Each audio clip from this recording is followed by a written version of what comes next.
دیتی ہیں کہ ہمارے مذہب کا کون انسان مذہب چھوڑ کر کے دوسرے مذہب کے اندر جا رہا ہے۔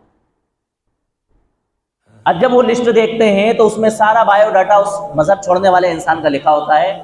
وہ اس کے گھر پہنچتے ہیں، اس کے پریوار اور خاندان میں پہنچتے ہیں، ان کو سمجھاتے ہیں، ان کو ہر طرح سے یہ باور کرانے کی کوشش کرتے ہیں کہ آپ کے خاندان کا فلاں شخص یا فلاں عورت کسی بھی صورت میں مذہب چھوڑ کر کے باہر نہ جائے۔